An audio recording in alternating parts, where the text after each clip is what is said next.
Sports Flash TV na may dati. Ito ay lagi kang panalo, bakbakan na sigurado, mga balitang box. Ang fight announcement ni Casimero at ang banat ni Spence kay Terence Bud Crawford. Pag-usapan natin yan mga ka-flash. Pero bago ang lahat, huwag kakalimutang i-like, mag-subscribe at hit ang notification bell para updated ka sa mga bidyong katulad nito.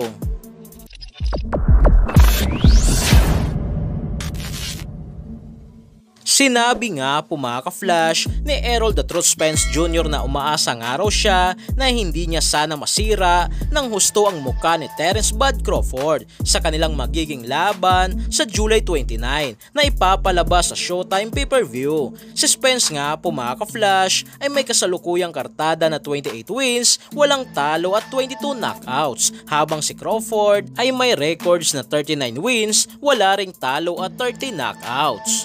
Matatandaan nga po mga ka-flash na sa huling laban ni Spence ay talagang binugbog niya ng husto at nasira ang mukha nitong si Yordenis Ugas. Ganon din naman nang makalaban niya si Kell Brook. Sa mga hindi pa nakakaalam, ang laban ni Spence versus Crawford nga po mga ka-flash ay laban para sa Undisputed Welterweight Championship na paglalabanan ang apat na titulo na WBA, WBC, IBF na hawak ni Spence at hawak naman ni Crawford ang WBO na titulo. Na isa nga po talaga ito mga ka-flash sa mga gustong mapanood ng mga boxing fans upang malaman na rin sa kung sino nga ba talaga ang number 1 sa 147 pounds welterweight division, na kung sino man ang manalo sa dalawa ay posibleng maging pound for pound king sa mundo ng boxing. Dito nga sa pinaka-latest ranking sa The Ring Magazine pound for pound na listahan ay number 1 dito si Alexander Usyk,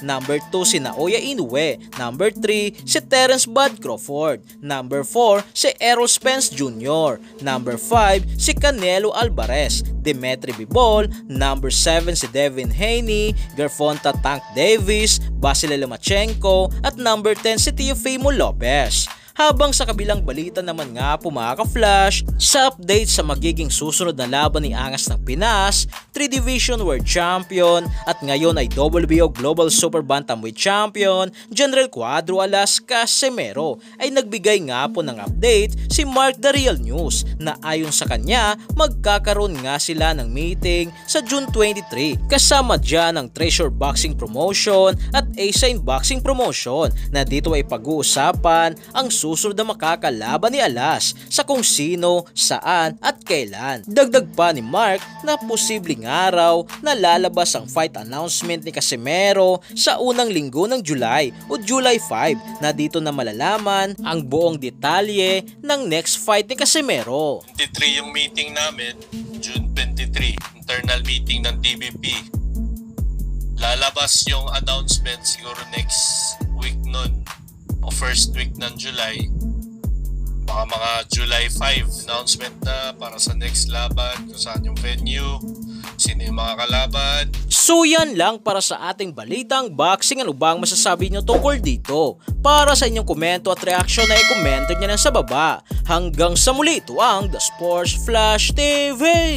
Sports Flash TV na may dati. Ito ay lagi kang panalo, bakbakan na sigurado, mga balitang boxing. Ito laging bago, balitang boxing, laban na kasado, di papahuli pagdating sa bakbakan, mga pambato na patuloy ang laban.